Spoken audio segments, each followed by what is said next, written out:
3 باتیں اس عاجز نے اپنی زندگی میں بہت اہم پائیں بچوں کی تربیت کے معاملے میں۔ اس 35-40 سالہ یہ جو تجربہ ہے بچوں کا، بچیوں کا، اور متعدد مدارس کا اور متعدد ملکوں میں، 3 باتیں وہ اس سارے تجربے کا نچوڑ ہیں۔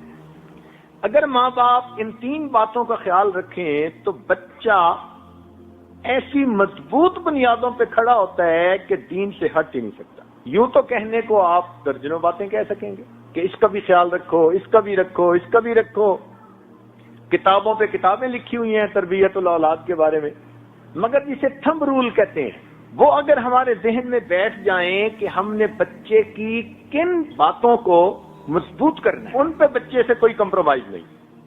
ان 3 باتوں سے پہلی بات کہ بچے کو ہمیشہ سچ بولنے کی عادت ڈالیے۔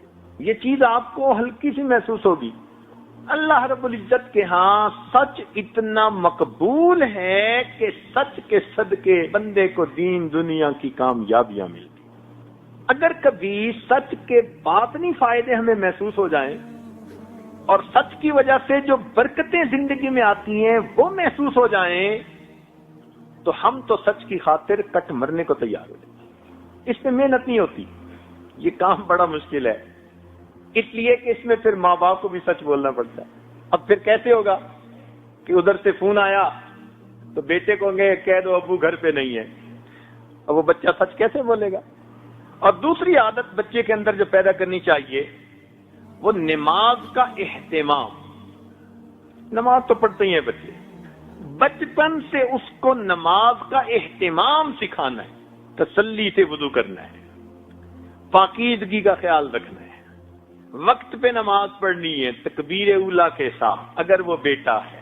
اس کے اندر ایک فائدہ تو یہ کہ اس بچے کے اندر پاکیزگی آ جاتی ہے، کیونکہ بے نمازی بچہ تو استنجے کا بھی خیال نہیں کرے گا، اور اگر نماز پڑھے گا تو کپڑوں کی پاکیزگی کا خیال رکھے گا، تو پاکیزگی بھی آ گئی، وقت کی پابندی بھی آ گئی۔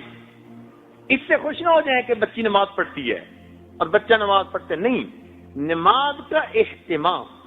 اس لیے بچے کو دیکھیں کہ جلدی جلدی نماز پڑھ رہا ہے تو نہیں، اس پہ کمپرومائز نہیں ہے۔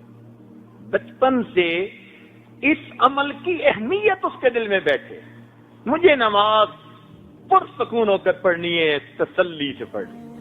بچے کو بتائیے کہ بھئی آپ نے نماز تو پڑھی، کس کیفیت کے ساتھ پڑھی؟ تو جب بچپن سے یہ سنے گا کہ ابو بھی کہتے تھے کس کیفیت کے ساتھ پڑھی، تو اس کو پتہ چلے گا کہ یہ بھی زندگی کا کوئی مقصد ہے۔ آج تو اس مقصد کو ہم بھولتے ہی چلے جا رہے ہیں۔ تیسری بات، بچوں کو خدمت کی اہمیت سمجھائیں۔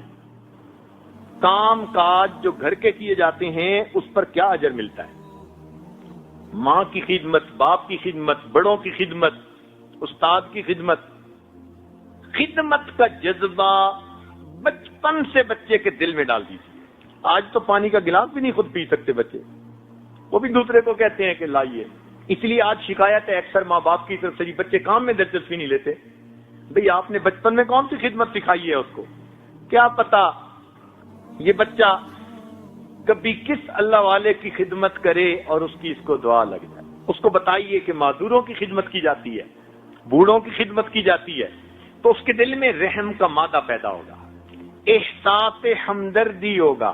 اس ایک لفظ خدمت کی وجہ سے اس بچے کے اندر اچھے اخلاق آتے چلے جائیں گے۔ جب دوسروں کی بات سنے گا جو بڑے ہیں تو پھر ماں باپ کی کیوں نہیں سنے گا؟ آج اس کو خدمت بتائی نہیں، وہ ماں باپ کی بھی نہیں کرتے۔ لا الہ الا اللہ، لا الہ